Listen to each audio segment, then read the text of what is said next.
साधकाला चक्राच्या शुद्धीकरणासाठी किती काळ लागतो? कालावधी लागतो. हे बघा, जो साधक पिवलेकर असेल, रोज नित्य नेमाने साधना करणारा असेल, तर त्याला ह्या जन्माचं चक्र शुद्ध आणि सिद्ध होतं. कळलं? पिवलेकर साधक पाहिजे. कसा पाहिजे? आता मला बोलायला येत नाही. आयुष्यभर जर मी पहिलाच राम नाम घेतला असं तर आता दात पडल्यावर रामनाम घेऊन काय फायदा आहे का?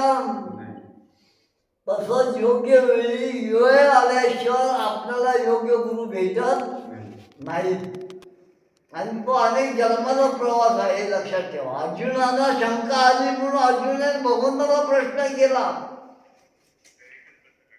तर भगवंताने त्याला उत्तर दिले की तुला पुढचे अनेक जन्म मानवाचे, जोवर तू मला प्राप्त होत नाही तोवर कसले जन्म मानवाची, अन्य योनीमध्ये जन्म नाही.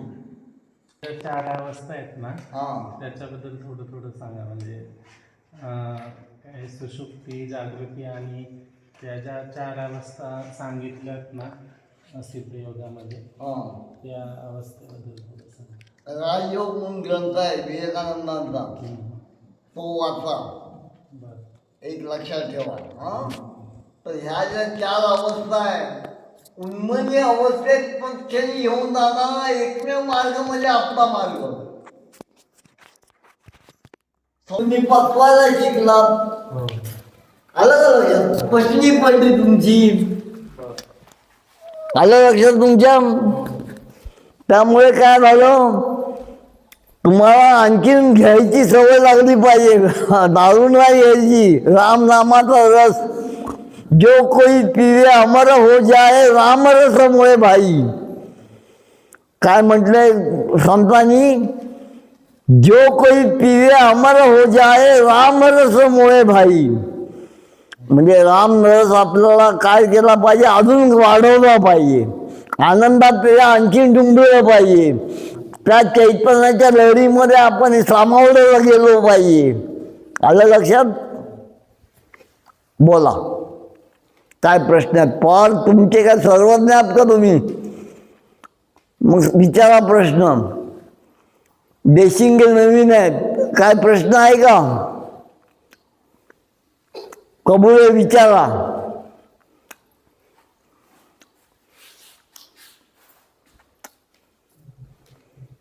विचारा, आणखीन विचारा. आणि जे तुम्हाला काय विचारायचं का?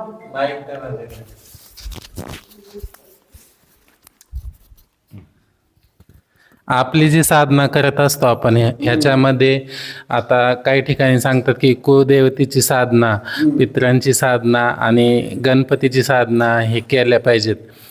तर आपल्या सिद्धयोगामध्ये, सिद्धयोगाची जी आपण साधना करतो, तर ह्याच्यामध्ये कुलदेवतेची वगैरे साधना नाही केली.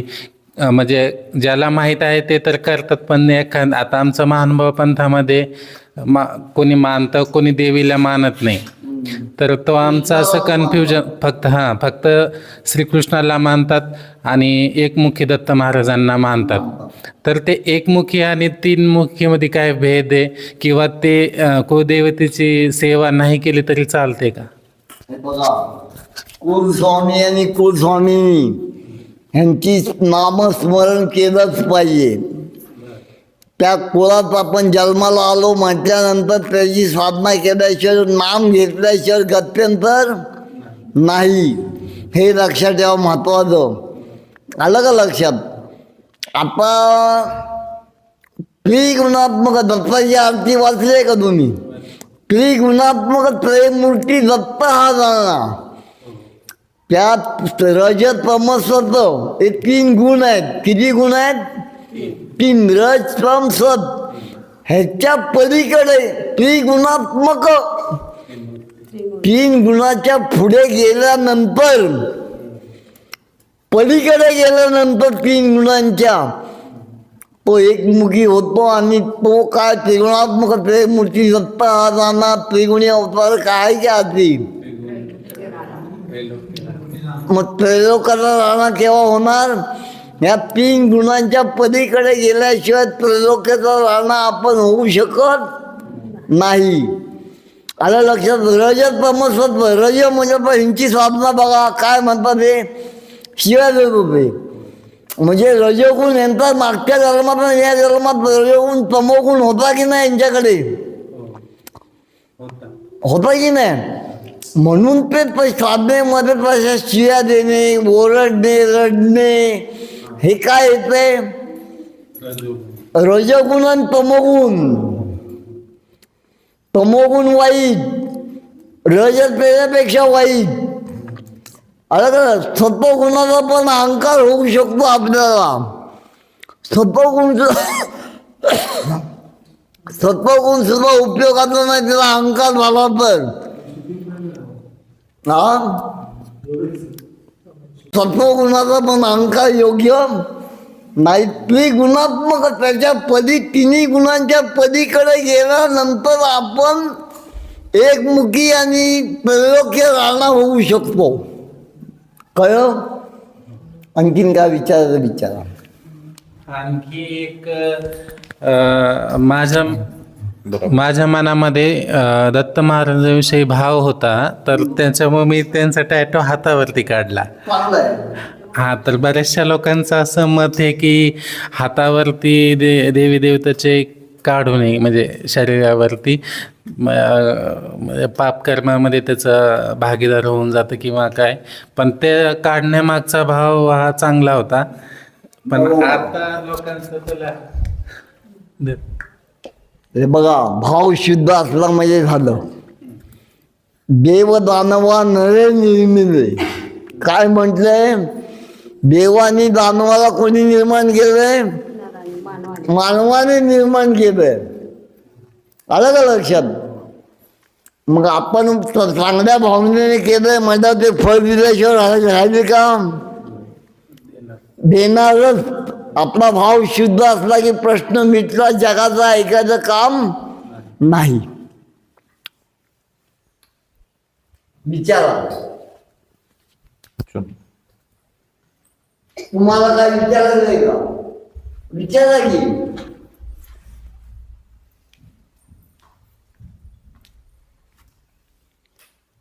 बरं प्रश्न काही नाही. तीन गुण महत्वाचे त्याच्या पलीकडे आपल्याला राहिले. आणि हा त्यासाठी सहज आणि सोपा आहे. सहज योग याला नाव आहे. काय नाव आहे.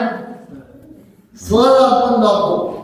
एकदा कुंडली जागी झाली की मानवाला मोक्ष आणि मुक्तीला पोचवल्याशिवाय राहू शकत नाही. साधना करा अगर करू नका.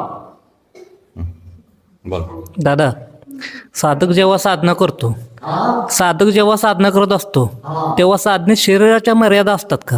हो, मला सकाळी सांगितलं उत्तर काय सांगितलं. साधनेमध्ये तीन गोष्टी आहेत. मन, शरीर आणि शक्ती. शक्ती अमर्याद आहे, तिला मर्यादा नाहीत. मनाला मर्यादा आहेत का. आपण फिरून अमेरिकेला जाऊन मन येऊ शकते की नाही. असा विचार केला तर मनाला मर्यादा नाहीत आणि शक्तीला सुद्धा मर्यादा नाहीत. पण शरीराला मर्यादा आहेत. शरीराच्या मर्यादा सांभाळूनच आई आपली जगदंबा कुंडलिनी माता ही साधका करवी तेवढी साधना करून घेते. आलं लक्षात. साधकाला किती पेरे त्या आईला कळते की नाही. संदीप सुतारांच्या पेक्षा त्या आईला काळजी आहे संदीप सुतारांची की ह्याच्याकडून किती क्रिया करून घ्याव्यात आणि कोणत्या क्रिया करून घ्याव्या ते शक्तीच्या अधीन आहे. आलं का लक्षात. मग शरीराला मर्यादा आहे, मनाला आणि शक्तीला मर्यादा नाही. कळलं. आणखीन काय त्याच्यावर विचारायचं विचारा. अनुज जी आप हिंदी में पूछिए, कुछ पूछने का. आपको जो क्या पूछना हिंदी में बोलिए.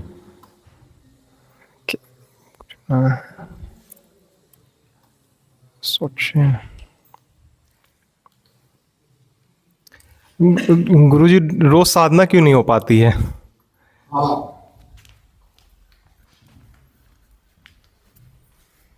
इसका कारण आलस्य है। सारे काम कर लेते हैं लेकिन साधना रोज नहीं होती है। साधना जरूर करने का, मन में ठान देने का कि हम रोज साधना में बैठेंगे, खाना नहीं खाएंगे तब तक, जब तक साधना नहीं होती है तब तक खाना नहीं खाएंगे, ऐसा विचार चाहिए मन में, तो साधना अपने आप हो जाएगी। हाँ, खाना नहीं खाएंगे, उसको बोल देने का शक्ति माता को कि मैं खाना नहीं खाऊंगा जब तक आपकी भी इच्छा पूर्ति नहीं होती है। ये शक्ति माता को जब भी बोलेंगे आप, तभी शक्ति माता आपके ऊपर कृपा करेगी, बरसेगी। समझ में आए? और कुछ पूछने का है?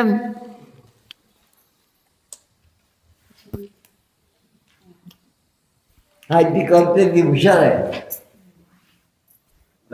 ते सर्व क्रिया हे शक्तीच्या अधीन आहेत. कोणाच्या अधीन आहेत? शक्ती कोणी दिली? सद्गुरूंनी दिली. मग सद्गुरू सर्वात श्रेष्ठ आहेत. गुरु साक्षात परब्रह्म तस्मै श्री गुरुवे नमः. पण शक्तीच्या अधीन त्या क्रिया आहेत सगळ्या. तुम्ही स्वतःहून काही करत नाही. हे शिव्या देतात, वाईट तमोगुणी होते गेल्या जन्मात म्हणून हे असं करतायत. आलं का लक्षात? रजोगुणी होते म्हणून हे असं वागतायत की साधनेमध्ये उफळून येते, आणि त्यामुळे त्यांचे साधनेमध्ये उफळून आलं ते रडतात, हसतात, शिव्या देतात, काही घाणेरडं बोलतात. आलं लक्षात? पूर्णतः शक्तीच्या अधीन आहे. हं, काय बच्चाळीमुळे मला बोलता येत नाही. बच्चाळी घातली की बच्चाळी बाहेर येते. आम्हाला समजतं. अरुणजी कुछ पूछने का? तुम्हाला पूजा मॅडम अगर हम लोग का जागृत हो जाता है कि सब अभी सुप्त अवस्था में रहता है। नहीं, जागरूक हो जाता है सारे चक्र आपके कर्म के ऊपर निर्भर है। चक्र जागरूक होना, शुद्ध होना, और शुद्ध होना पहला जरूरी है। शरीर कुंडलिनी शक्तिपात योगा कुंडलिनी जागरण के बाद पहला क्या होता है, तो शरीर की शुद्धि के लिए वो काम करती है। माता जी क्या करती है? शरीर के शुद्धि के लिए काम करती है, और फिर शुद्ध पूरा शरीर शुद्ध होने के बाद वो माता जी वो शरीर को सिद्ध करने में लग जाती है। क्या करती है? सिद्ध हो जाएगा। एक बार सिद्ध यानी क्या, कौन सा भी कसौटी परीक्षा नहीं बाकी रहती है, उसको सिद्ध कहते हैं हम। तो माता जी क्या करते हैं, फिर सिद्ध होने के पीछे लगती है, और अपने आप के साधने के ऊपर सब निर्भर है कि आप साधना रोज करोगे तो चक्र का अनुभव आपको आ जाएगा अपने आप। समझ में आए? आप साधना नहीं करोगे तो भगवान के पास क्या मांगेंगे? भगवान कैसे देंगे? तो शक्ति माता की साधना करेंगे तो विष्णु जी प्रसन्न हो जाएगा। लक्ष्मी माता की साधना नहीं करनी, विष्णु की साधना भी करनी चाहिए। हाँ, तो लक्ष्मी प्रसन्न हो जाती है। रोज साधना करो और उसका आनंद में प्राप्त हो जाओ, आपको पैसा बीसा सब अपने आप आ जाएगा। हाँ, योगा करना जरूरी है कि बस साधना करते रहे? साधना करना जरूरी है। योगा अपने मन से करते हैं आप, और साधना स्वयंभू है, अपने आप होती है, वो शक्ति माता करवाती है। तो सबसे अच्छा क्या बात है? अच्छी बात यह है कि साधना करना जरूरी है। समझ में आए? वो आज से पन करो कि साधना किए बिना खाऊंगा नहीं। हाँ, अनेक शुभ आशीर्वाद आपको। जो मनुष्य महिन्यातून 20 दिवस बाहेर असतो ट्रॅव्हलिंग्समध्ये, त्यानं कशी साधना करायची दादा? साधना करायची नाही त्याने, बाहेर जाऊन कोणाच्या घरात साधना करायची नाही। त्या शक्तीला काळजी आहे, की मारुती पाटील काय करायचं, मारुती पाटलांना काय नाही, कोण ठरवणार? ती शक्ती माता आई ठरवेल की बाबा काम कोणी दिलंय तुम्हाला, शक्ती मातेने दिलेलं आहे की नाही नेमून, मग कोण ठरवणार ते सगळं? शक्ती माता आपल्या आपणच ठरवते की मारुती पाटलाला काम दिलेलं आहे आणि ती माफ करते. नामस्मरण करायचं. नामस्मरण त्यावेळेला जोड नामस्मरणाची द्यायची, आपल्या गुरुमंत्राचा. गुरुमंत्राला माफ केल्याने साधना पुढे वाढते. वाढते. एकदा जागी झालेली शक्ती कधी झोपत नाही. ह्या जन्मात साधना करा अगर करू नका, पण ती शक्ती झोपत नाही. ती तुम्हाला तिथे पोचवण्याशिवाय, मोक्ष आणि मुक्तीला शिवात नाही घालायची होती. शक्ती जागृत झालेली झोपत नाही. पुनरपी त्या कार्यात मारायला लागत नाही शक्ती. आता जे काही लोक म्हणतात कुंडलिनी शक्ती जागृत झाल्यानंतर वाचा सिद्धी येते, रिद्धी सिद्धी प्राप्त होतात, हे खरं आहे का? वाचा सिद्धी येते आणि नशिबात असेल, प्रारब्धात असेल तर अष्टसिद्धी आध्यात्मिक प्राप्त होतात. आता तुमचा मुलगा तुम्हाला विचारत होता ना, हवेत उडवा मला, ती झाली अष्टसिद्धी आध्यात्मिक. आलं का लक्षात? ती काय झाली? आध्यात्मिक अष्टसिद्धी. आणि रिद्धी सिद्धी या बाहेरच्या गोष्टी आहेत, त्या नाराला माणसाने लागू नये. त्याने काय होतं, शक्ती आहे तिथे राहते कार्यशक्ती पूर्ण होऊ शकते. 4 प्रकार आहेत. नजरेला मिळवू नये, स्पर्श दीक्षा, संकल्प दीक्षा, आणि एक काय बरं, काय हो एक संकल्प, नेत्रकटाक्ष, स्पर्श, मंत्र. मंत्राने जागृत करणे. संकल्प, नेत्रकटाक्ष. संकल्पाने मी मनात म्हणायचं कबुलींची कुंडली जागी होऊ द्या. तीव्रतेने कुठलं होतं काम? तीव्रतेने सगळं तीव्रतेने होतं. या प्रश्नाचं उत्तर मी देणार नाही. कारण काय, आपल्या मार्गासारखा तीव्रतर मार्ग या अजून माझ्या पाहण्यात आलेला नाही. आपण 4ही प्रकारचे देतो. आलं का लक्षात? एका टायमाला 2 प्रकार वापरतो आपण. किती प्रकार वापरतो? हा. प्रक्षेपण करणे, प्रक्षेपित करणे शक्ती.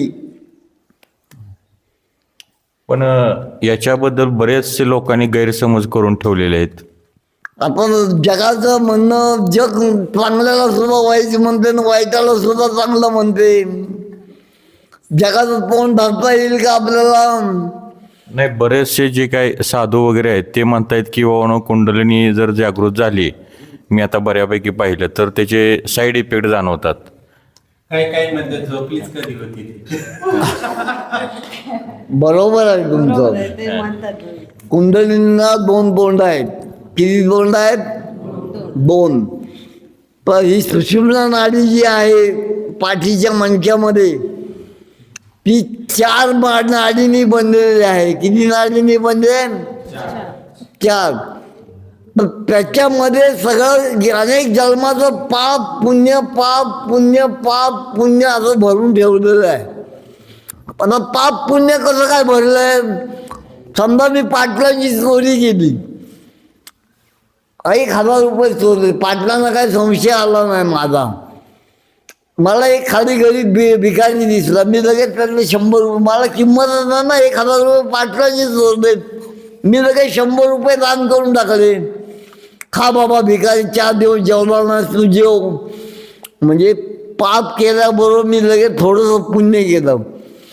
त्या 1,000 रुपयाचं 100 रुपयाचं पुण्य पाटलांनी केलं नसतं, कारण त्यांचे कष्टाचे पैसे आहेत. बरोबर आहे का? मग अशा प्रकारे पाप पुण्य, पाप पुण्य, पाप पुण्य हे पाठीच्या मणक्याच्या नाडीमध्ये भरलेलं आहे. आणि त्या 4 नाड्यांमध्ये ब्रह्मनाडी एक आहे, त्यातून आपली शक्ती मात्र प्रवेश वरती करते. ती खाली आहे, मुलाभावावर आहे. आणि तिचा नवरा जो शंकरजी आहे तो इथे बसलेला आहे डोक्यावर. आणि शक्ती शिवात विलीन होण्यासाठी फक्त सुषुम्ना नाडीच योग्य, म्हणजे योग्य नाही, एकमेव प्रवास तिचा म्हणजे सुषुम्ना नाडीचा. सगळी कर्म भस्म केली पाहिजे, त्रिगुणात्मक झालं पाहिजे, 3 गुणाच्या पलीकडे गेलं पाहिजे. यासाठी ती कार्यरत झालेली असते. आणि ती ज्या वेळेला त्याला धडका देते कर्माच्या संचिताला, चांगलं वाईट, त्यावेळेला त्या क्रिया घडून येतात, ज्या वेगळ्या प्रकारच्या क्रिया घडतात. कारण प्रत्येकाचं कर्म वेगळं ना, त्याप्रमाणे क्रिया घडणार. मग ती धडका द्यायला लागल्यावर त्या क्रिया होतात. कोण हसतोय, कोण रडतोय, बरोबर आहे का? आणि काय प्रश्न होता?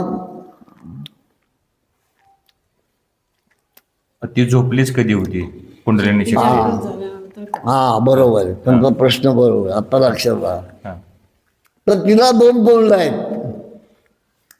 तर ती एक तोंड आहे ती सुषुम्ना नाडीमध्ये खुपसून बसलेलं आहे. मुख्य तोंड कुठे बसलेली आहे? आणि तिची शेपटीकडची बाजू आहे ती खाली आहे, खाली मोकळी ठेवलेली आहे. 3.5 वेटोळे घालून ती बसलेली आहे. किती? सुषुम्ना नाडीचं द्वार बंद केलंय तिने. कारण काय, अनेक जन्म झालं तरी पाटलांना काही पडलं नाही, पाटलांचं प्रारब्ध उघड झालं नाही. उघड होईल त्याला सद्गुरूच्या चरणी येतील, त्याची ती वाट पाहत असते. तिला दुःख असते. विरहिणी आहे ती. विरह, नवरा बायको एका शरीरात असून सुद्धा एकमेकांना भेटत नाहीत. ती मुलाबाळावर वास करते अनेक जन्मात, आणि शंकरजी मस्तकात असतात. पण अनेक जन्म त्यांची गाठ पडलेली नसते. ज्यावेळेला कुंडलिनी जागी होती त्यावेळेला तिला पहिली आठवण कोणाची येत असेल तर आपल्या नवऱ्याची येते. म्हणून ती घाईघाईने वर निघते. कारण तिचा मार्ग सुषुम्ना नाडी आहे. कुठली नाडी आहे? सुषुम्ना नाडी आहे. आणि ती वर जायला लागलं, पाप पुण्याचा भरलाय ना संचित सगळं साठा, त्याला धडका मारते. धडका मारल्या की क्रिया होतात. क्रिया झाल्या की ते हळूहळू भस्म होत जाते कर्म. पाप असो ना तर पुण्य असो, शून्य झालं पाहिजे दोन्ही. काय झालं पाहिजे? शून्य झालं पाहिजे. पाप असो ना तर पुण्य असो. 50% पाप आणि 50% पुण्य ज्यावेळेला होईल त्यावेळेला मानवाला जन्म होतो. मानव योनी जन्माला येतो आपण. त्या 50% पाप पुण्याला सुद्धा शून्य केलं पाहिजे. पापही राहता कामा नये, शिल्लक आणि पुण्यही राहता कामा नये. काय राहता कामा नये? पापही राहता कामा नये आणि पुण्यही राहता कामा नये. शून्य व्हायला पाहिजे, इक्वल नाही, शून्य व्हायला पाहिजे.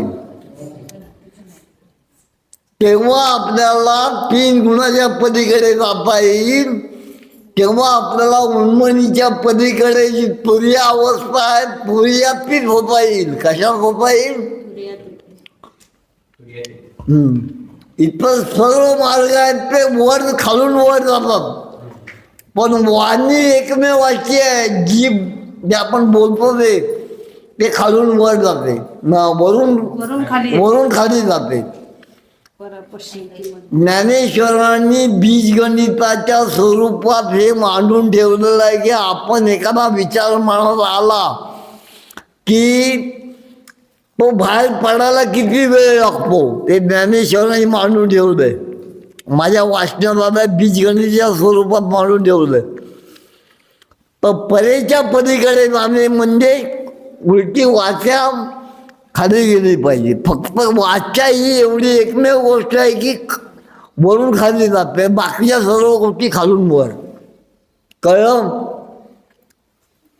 पण त्या शेपटीवर तिला प्राणदायिनी शक्ती म्हटलंय. काय म्हटलंय?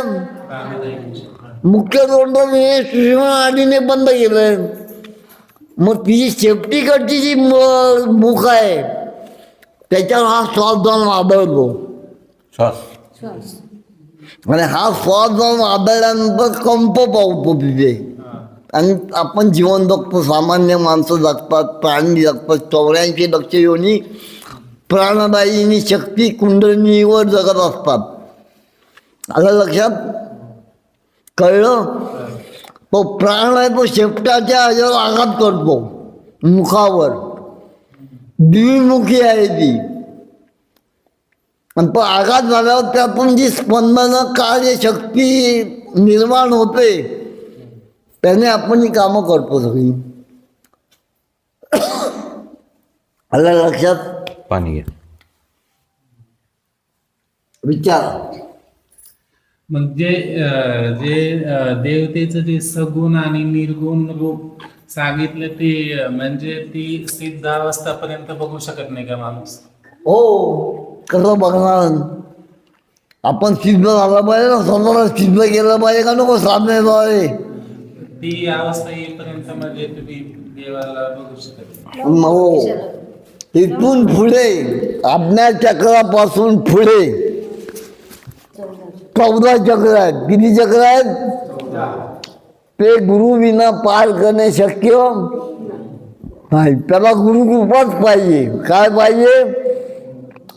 मग चैतन्य इथे आलं, इथे धडका मारतंय, इथे माझं डोकं दुखतंय, हे काही चालत नाही तिथे. तर ती चक्र गुरुकृपेशिवाय अजिबात उघडू शकत नाहीत. त्याला सद्गुरू समर्थ पाहिजे. असे तसे पण सद्गुरूची उपयोग नाही. त्याला समर्थ सद्गुरू पाहिजे. कसे सद्गुरू पाहिजे? समर्थ. समर्थ म्हणजे काय? आम्ही शिवून घेत नाही म्हटल्यानंतर ते सद्गुरू झाले का? आम्हाला शिवायला लांबनं पाया पडा, समर्थ सद्गुरू झाले का ते? नाही. संत कधी वागले का? त्यांनी कधी समाजात उच्च नीचाचा भेद केला का? नाही. आलं लक्षात? तर उच्च नीच नेणे काही भगवंताचा उष्णी भाव नाही आहे. तर भगवंत होताना आपल्याला कुंडलिनी योगाचा प्रामुख्याने अभ्यास नव्हे, साधना केलीच पाहिजे. एक प्रकारचा अभ्यास ठरवून तो केला पाहिजे. आलं लक्षात? पाटील कळलं का? भाऊ गेले तुमचे, पाठवलं त्यांना हवालदारांनी. गुरुजी, आता सुषुम्ना नाडीमध्ये 4 नाड्या म्हणून सांगितलं तुम्ही, बरोबर? ब्रह्मनाडी, चित्रा, वज्रा. चित्र म्हणजे आपल्याला चित्र दिसतं की नाही? देव समोर येतात, वेगळी दर्शनं होतात, ते चित्रनाडीचं काम आहे. वज्रामध्ये तुम्हाला वज्र अष्टसिद्धीचा प्रयोग वगैरे हे की नाही, आध्यात्मिक. त्या बाहेरच्या रिद्धी सिद्धी नाहीत का उपयोगाच्या, त्या मुलाभारावरच्या आहेत. गणपतीचं स्थान पार्वतीने माळाचा गणपती बनवला. मळ कुठे आहे? शरीरात खाली आहे की नाही? माळाचा गणपती बनवला. म्हणजे गणपतीचं स्थान कुंडलींच्या शेपटीचं आहे ना, तिथे गणपतीचं स्थान आणि रिद्धी सिद्धी या गणपतीच्या बायका आहेत. त्यामुळे त्या रिद्धी सिद्धीचा आपल्याला उपयोग करायचा नाही. नाही तर मुलाभारावरच राहाल, वरती येऊ शकत नाही, मोक्षाला पोचू शकत नाही. रिद्धी सिद्धीला अडकू नये. आध्यात्मिक अष्टसिद्धी आहेत त्या महत्वाच्या आहेत. ते साधनेला आपल्याला मदत करतात. काय करतात? मदत करतात. पण अहंकार होतो ना, लहान मुलं म्हणला मला हवेत उडायचं, तसं होते. अशा अष्टसिद्धी आध्यात्मिक आहेत की हवेत उडू नये, लोखंडासारखं शरीर होणार, हलकं म्हणजे मुंगीपेक्षा हलकं शरीर होणार. हो. आणि ते सूक्ष्म शरीर कधी तयार होतं? म्हणजे दीक्षा झाल्यानंतर लगेच. तेवढं तुम्ही साधना केली पाहिजे. म्हणजे ते जसे जसे साधना म्हणतात तसं डेव्हलप होतं का ते? हो. आणि ते काय विचारायचंय का? नाही. विचारा, काय विचारत ते बघा. ते सूक्ष्म देहाच्या पलीकडे गेले. खरंच केले, चेष्टा करत नाही. हे जग जे आहे हम्म. जे आपल्याला साधना करायची आहे, कुंडली त्यावरून करायची आहे, भगवंतापर्यंत पोहोचायचं आहे, आपण खाली पडलोच तरी कसं पहिलं म्हणजे की आपल्याला सांगा करून आपल्याला ईश्वर प्राप्त करायचं आहे, हा. आपण खाली गेलोच कसं. म्हणजे ये मार्गीचा कापडी महेश अजून ह्या मार्गाचा वारकरी शंकरजी स्वतः आहेत. अजून शंकरजी आणि पार्वतीने हा खेळ मांडलाय तो त्यांना आवडेल झालाय. जन्म मरणाच्या फेरत ते सुद्धा अडकले, आपल्या सगळ्यांना निर्माण करून 84 लक्ष योनी निर्माण करून काय झालंय ते जन्म मरणाच्या फेरत अडकलेत. हे मार्गीचा कापडी महेश अजूनही म्हणजे वारकरी साक्षात शंकरजी सुद्धा या मार्गाचे वारकरी म्हणजे आहेत. आले लक्षात. पण आपल्या सगळ्यांचं शंकरजी का म्हणतो आपण तर जन्म स्थिती आणि मृत्यू या तिघांना कारणभूत ते आहेत. आलं लक्षात. जन्म स्थिती आणि मृत्यू ह्या एक स्थिती आहेत, अवस्था आहेत. काय आहेत लक्षात ठेवा. त्याच्या पलीकडे जायचं म्हणल्यानंतर काही सोपं आहे ह्या मार्गाने. फक्त साधना नित्यनेमाने आणि दररोज करणे. आलं लक्षात. उन्मनी अवस्था दररोज जाणे साधनेद्वारे उन्मनी अवस्थेत. त्यासाठी एवढी चालणार नाही, आता एवढी घेतली पाहिजे आपल्याला. हो. साधकामध्ये प्रगती होते कसं ओळखलं. साधनेमध्ये जो रममान होतो त्याची प्रगती ही होतच असते. त्याला आणि दररोज नित्यनेमाने साधना करणाऱ्याची प्रगती झाल्याशिवाय राहत नाही. साधना महत्वाची.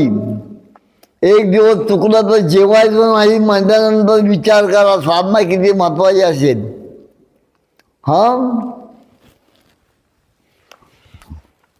कारण ती शक्ती माता आहे ना, ती थांबत नाही. साधना कलागर करू नका, ती थांबणार नाही. ती तुझं कार्य चालूच ठेवणार. धडका मारायचा आपोआप. तुम्ही साधना केली नाही तरी ती धडका मारायचं कार्य पण मंद गतीने होणार. कसं होणार. जे वायू वेगाने व्हायचं ते काय होणार अति खालच्या अवस्थेत होणार. बोला हवलदार बोला. आता एखादा साधक ज्या वेळेला साधना करत असते, ठीक आहे, तर त्याची मनस्थिती अशी होते की आता आपण या मार्गातच राहायला पाहिजे. व्यवहारी मार्ग जे आहे, ठीक आहे, जसं की काम असेल वगैरे या गोष्टी, त्यातून त्याची इच्छा कमी होते, रस कमी होत जातो. नाही. हा मार्ग एकमेव असा आहे की प्रपंच आणि परमार्थ दोन्ही या मार्गामध्ये आहेत. लक्षात ठेवा. असा एकमेव मार्ग आहे.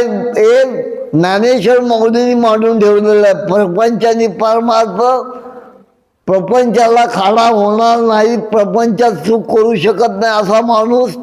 आणि तो एकमेव हा मार्ग असा आहे की प्रपंचही व्यवस्थित करणार आणि परमार्थही श्रेष्ठ पद्धतीने करणार. आलं लक्षात. कारण शक्तीचं शिवात विलिनीकरण व्हायचे म्हणजे बायका पोरांना विसरू शकत नाही. आलं लक्षात. बायका पोरांना उलट जास्त लक्ष देणार. आलं लक्षात. लक्ष देणार का नाही सांगा. आत्ता मध्ये दम द्यायला बरा.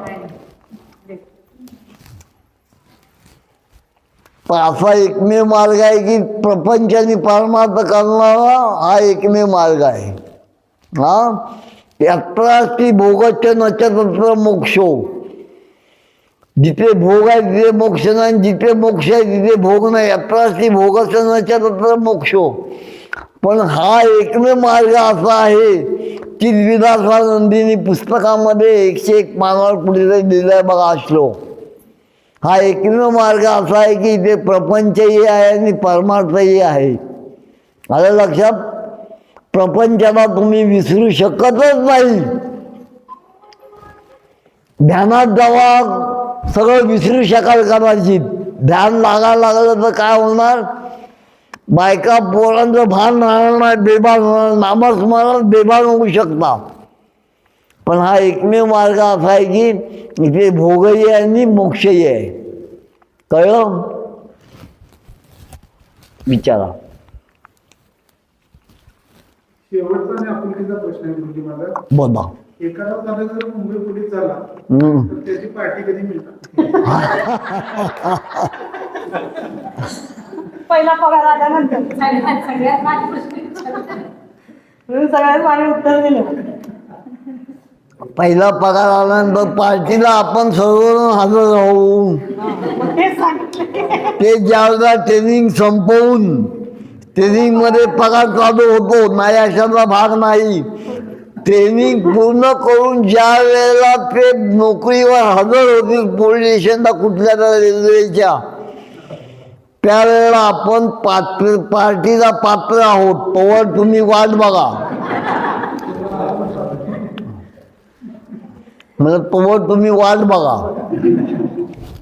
आपला जर तो असेल एखाद्या मंदिरात जातो आपला, मग त्याचा जो एकदम श्वास वाढतो, ती मंदिरात वगैरे असं का वाढतो, मग तिथे काय समजायचं? मंदिरात पवित्र शक्ती असते. माणसं, वाईट माणूस जरी दर्शन घ्यायला गेला तरी मंदिरात त्यावेळेला तो सगळं विसरलेला असतो. चांगलेच मनात विचार असतात त्याच्या. म्हणजे मंदिरामध्ये पॉझिटिव्ह एनर्जी जास्त असते. काय असते?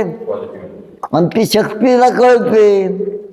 मग शक्ती वर जाणं निघते, धडक्या मारते. धडक बसली की श्वास होतो. प्राणदायिनी शक्ती आहे. तिला काय म्हटलंय? मग श्वासोश्वास जोरात चालू होतो. कळलं? पुढं बोला. मी तर हा विचार आहे. जर एखादा सिद्धयोगाचा साधक आहे, पण त्याचा व्यवसाय चहा विकणं, त्याच्यासोबत सिगरेट किंवा गुटखा हे ते त्याचा तो व्यवसाय आहे. तर मग ते कर्म बंधनामध्ये म्हणजे ते कर्मात भर पडते का ते? कारण त्याने तर कोणाला व्यसनाच्या अधीन केलेलं नाही. नाही. व्यसनावाले त्याच्याकडे येतात. हो. आणि तो त्याचा व्यवसाय आहे. व्यवसायाला शक्ती मातेने व्यवसाय दिलाय. कोणी दिलाय व्यवसाय? हा आपला भाऊ पाहिजे. आपला भाऊ काय पाहिजे? शक्ती मातेने त्याला तो व्यवसाय दिला या जन्मात. असा भाव असला शक्ती माता थांबेल का? नाही थांबणार. आलं लक्षात? त्याच्या स्थापनेत काही इफेक्ट होत नाही होत. ते आपलं कर्म वाईट करतात. ते आता आपलं कर्म ते वाईट नाही होत. वाईट करतात. आता बघा, चांगलं वाईट पाप पुण्य हे सगळे मनाचे खेळ आहेत. कशाचे खेळ आहेत? मनाच्या पलीकडे उन्मनीत जायचं म्हणणं पाप पुण्य चांगलं वाईट याचा विचार करून चालेल का? आता पाप पुण्य याचा विचार चांगलं की वाईट, पाप कोणाला म्हणायचं? हे सगळे मानवी मनाचे खेळ आहेत. काय आहेत?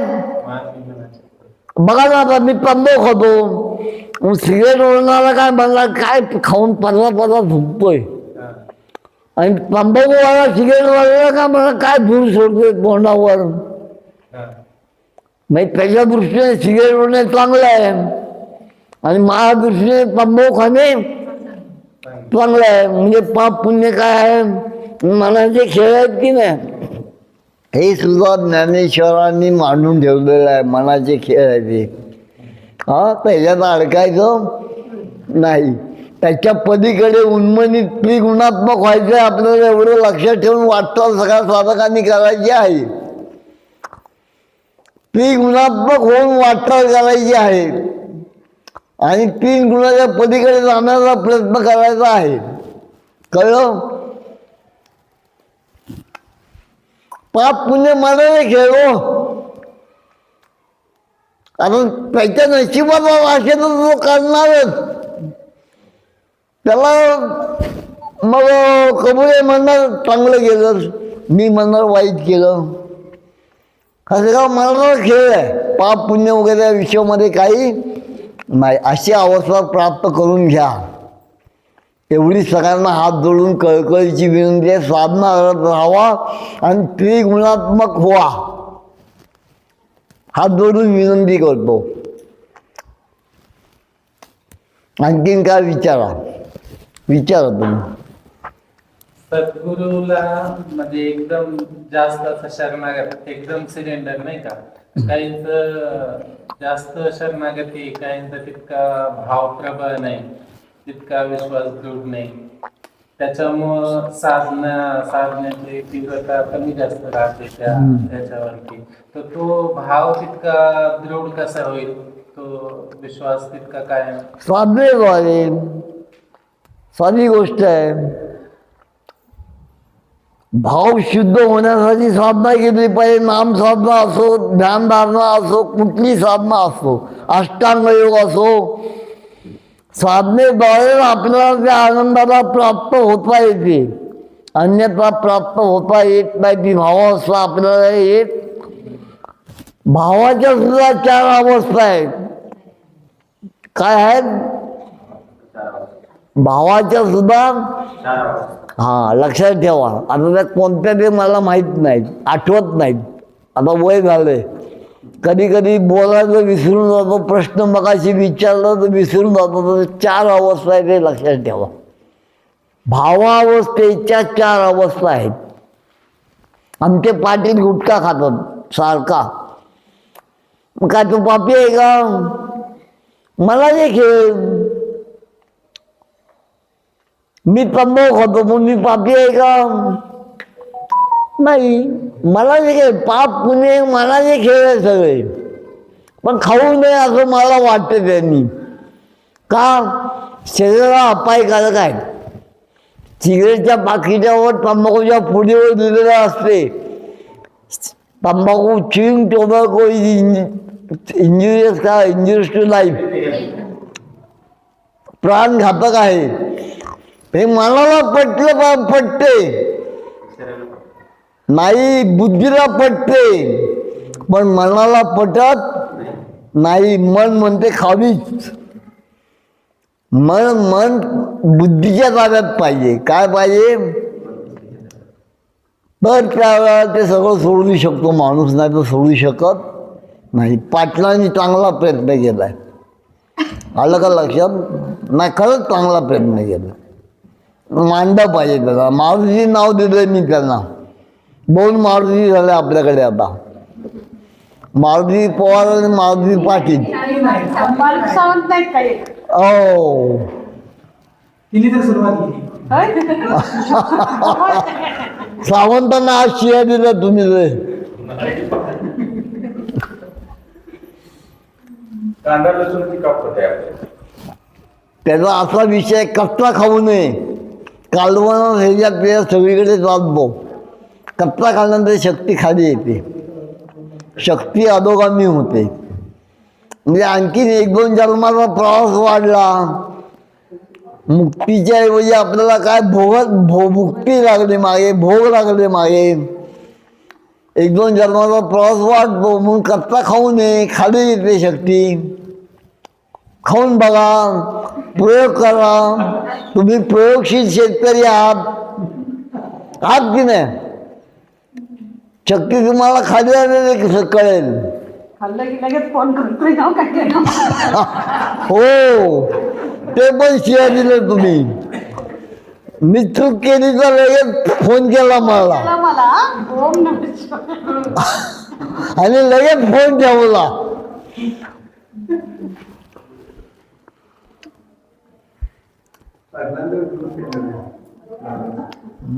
आलं लक्षात?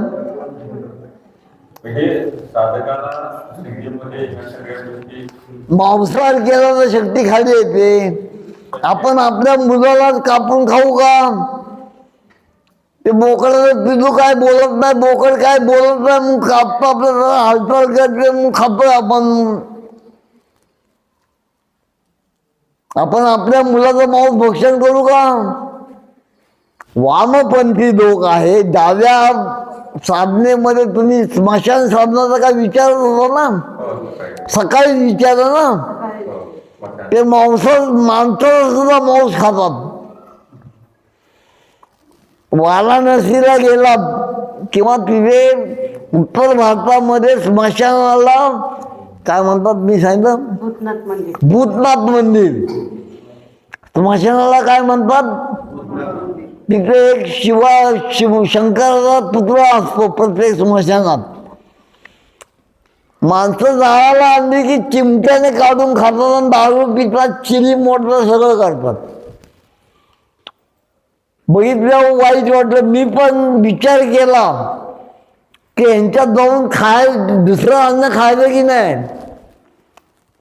तर म्हणलं स्मशानातला अनुभव तू एकदा तरी घेतला पाहिजे. त्यांनी शिजवलेलं 30 लाकडं आणायची, जाळाला आणणार, जाळाला लाकडं वापरणार, 30 आणायचं, स्वयंपाक करतात.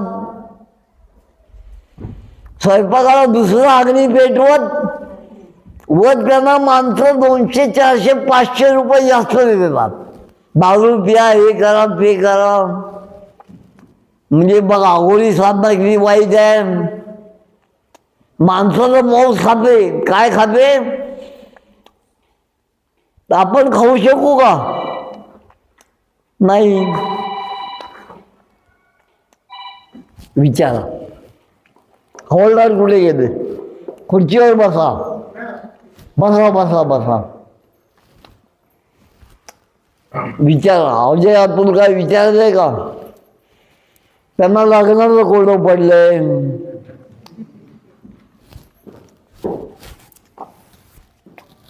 हे जे लोक आता शक्तिपात म्हणतात, काही लोक याला हिप्नॉटिझम म्हणतात, काही लोक याला रेकी म्हणतात. रेकी नाही म्हणून रेकी म्हणत नाही. हिप्नॉटिझम हाय लेवलचं म्हणतात ते मला मान्य आहे. हा, पण हा मार्ग हिप्नॉटिझमचा नाही. हा. शक्तिपात योग हा वेगळी शाखा आहे नाथपंथाची. शक्तिपात योग ही वेगळी शाखा आहे नाथपंथाची. लक्षात ठेवा सगळ्यांनी, आलं का लक्षात. आणि सर्वश्रेष्ठ दीक्षा नाथपंथाची शक्तिपात योग आहे. आलं लक्षात. म्हणजे साधकाला जर तो साधक जर जशी साधना करत जाईल तसं त्याला सध्यासारखं त्याला कुठं काय चाललंय वगैरे शिकणे म्हणून आपोआप होणार. विचार चालू होणार त्याला. नजरेने म्हणतात त्याला. चक्षु उन्मीलन काय म्हणतात त्याला आध्यात्मिक भाषेत, चक्षु उन्मीलन, डोळे उघडणे हा एक प्रकार आहे. काय आहे, भेटून आले का? लगेच दिलं त्याला. सावंतांचं चक्षु उन्मीलन झालंय होय. असं त्यांना वाटते. खरं आहे का. माहित नाही का आपल्याला? ते भीत आहे. नाही झालं अजून. आलं का लक्षात. मला काही दिलं नाही. त्यांना कुठे दिले काय, मला दिले की नाही. नाही दिलं. काय केलं? दीक्षा दिली नुसती. त्यांनी 1 महिना सांगितलं तुम्ही काय. बोला आणखीन काय. बोला पाटील, तुमचे प्रश्न लय आहेत. विचारा. आता शूटिंग चालू आहे ना, तर महाराजांना तेवढं काढा. आणि परत त्यांच्यासाठी नाव कशाला काढताय? काढते. गुरुजी शूटिंग चालू आहे. सुरुवात कशी झाली शूटिंग करतायची त्याबद्दल कोणी सुरुवात केली. हा. आदिनाथ होते शास्त्र. काय झालं, पहिलं स्त्री पुरुष जन्माला आला आणि त्या शक्तीला वाटलं की एकोहम भविष्यम, एक आहोत त्याला अनेक होऊ. कोणाला वाटलं तर शक्तीला वाटलं. त्याच्या आधी कोण होतं, आदिनाथ. कोण होते, आदिनाथ म्हणजे चैतन्य. चैतन्य एवढी हे विश्व भरलेलं होतं. मग त्याला करणे ना, त्या चैतन्याला काहीतरी काम पाहिजे ना. टी व्ही पुढे सुद्धा चैतन्य लहरी आहेत, रेडिओ पुढे चैतन्य लहरी आहेत. बरोबर आहे का. निर्माण केलेल्या तेवढ्या डेन्सिटीच्या आपण, बरोबर आहे का. तसंच त्या आदिनाथाला वाटलं की आपली शक्ती आहे ती काढून बाजूला घ्यावी, वेगळी करावी. आणि ज्या वेळेला आदिनाथाने ती शक्ती बाजूला केली त्यावेळेला शंकर पार्वती निर्माण झाले. काय निर्माण झालं? शंकर. मग त्या शक्तीला स्त्रीला काय वाटत असे, मला मूल हो पहिलं. पुरुषाला एखादं मूल नसलं चालेल, पण स्त्रीला वाटत असते. तसं त्या शक्तीला वाटतं की एकोण बहुश्याम, एक आहे ते अनेक होऊया. आणि त्यामुळे हा पसारा शंकरजीने आणि पार्वतीजीने मांडला. प्रश्न काय तुमचा? कसली? हा. तर शंकर पार्वती एकांतात बसले होते बोलत. त्यावेळेला मच्छिंद्रनाथाने ऐकलं त्यांचं संभाषण. ते मच्छिंद्रनाथांनी हा योग पुढे चालू केला. नवनाथांपैकी मच्छिंद्रनाथांनी हा योग पुढे चालू केला. गोरक्षनाथाला दीक्षा दिली, सगळं केलं.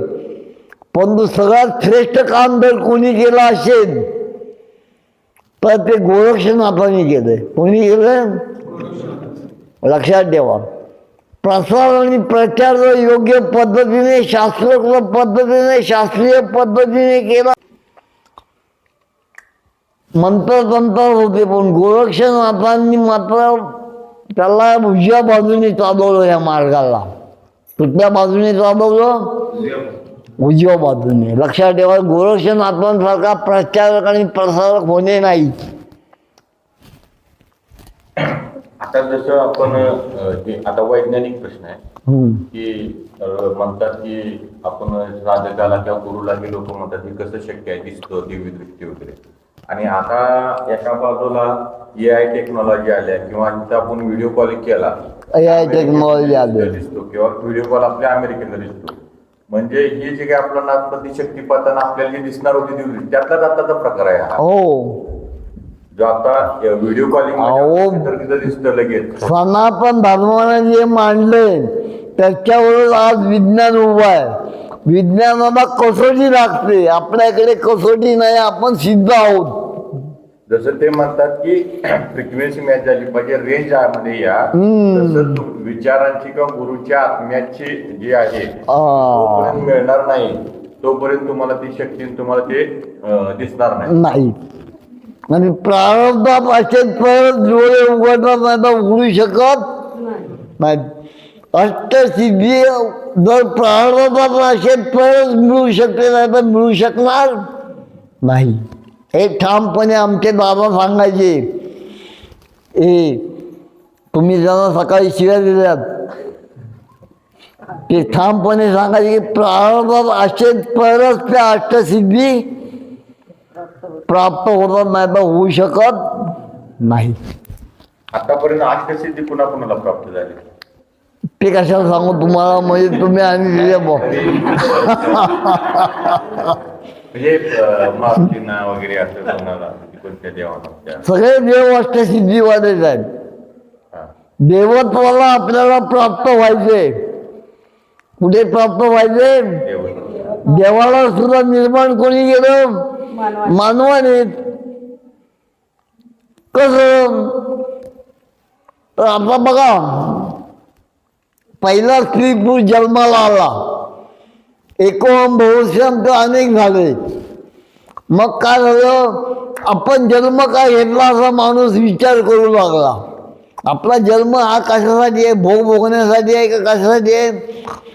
तर काही तज्ञ लोक होते, त्यांनी विचार केला की आपण देवत्वाला प्राप्त झालं पाहिजे. कशाला प्राप्त झालं पाहिजे? देवत्वाला. मग अतिरेकी महारथी देवत्वाला प्राप्त झाले, खाली येऊन आपल्यासाठी त्यांनी सभा घेतली. सर्व धर्मीयांच्या, सर्व मार्गातल्या लोकांनी सभा घेतली. शास्त्र मांडायला बसले पुढच्या पिढीसाठी. तर 3 अवस्था प्रत्येक जीवाला आहेत. किडा मुंगी घ्या, कुठले झाड घ्या, काही घ्या. उत्पत्ती, स्थिती आणि लय 3 अवस्था आहेत का नाही? मग त्यांना प्रत्येकाला एक एक वडील दिला. ब्रह्मा, विष्णू, महेश. नुसतं वडील असून चालेल का? त्यांना आया द्यायला पाहिजे का नको? तर आपला जन्म होईल. म्हणून त्यांना सरस्वती, लक्ष्मी आणि पार्वती हे आया दिल्या, नावं ठेवली त्यांची, शास्त्रकारांनी ठेवले ते. आणि मग शास्त्र पुढे वाहत गेल्यामुळे शास्त्र सनातन धर्माने मांडलेल्या शास्त्राला अजून विज्ञानात सुद्धा पर्याय असू शकत नाही, हे माझं ठाम मत आहे. आलं लक्षात प्रभुरे? ते जे आपल्या हिंदू धर्मामध्ये जे दंडी स्वामी असतात मग ते सिद्ध अनेक मार्ग, जितक्या व्यक्ती तितक्या प्रवृत्ती. ते पण योगीच असतात ना पण. हो, पण दीक्षा घेतली दंडी स्वामीची. दंडी स्वामी आले की दीक्षा मागायला आपल्याकडे, आपण दिली नाही. त्यांना घरी भेटायला गेलो, इथे राहायला होते. तर बदाम, काजू, अक्रोड, फळफळावळ यांनी त्यांचं घर भरलं, ते बसायपुरती जागा. आणि म्हणजे लक्ष्मीची यंत्र आहे, माडे सोन्याचं आहे. मला का उपयोग त्याचा, या फळांचा का उपयोग केला तुम्ही? ते मग तिसऱ्या दिवशी कार्यक्रमाला आले आणि दीक्षा मागत होते आम्हाला, आपण दिली नाही. विचारा आणखीन काय विचार, हवालदार विचारा. पार्टीला पात्र नाही तुम्ही, जोवर प्राप्त होत नाही, पात्र होत नाही, तो पार्टी नाही. गुरुजी आता तुम्हीच कृपा करा.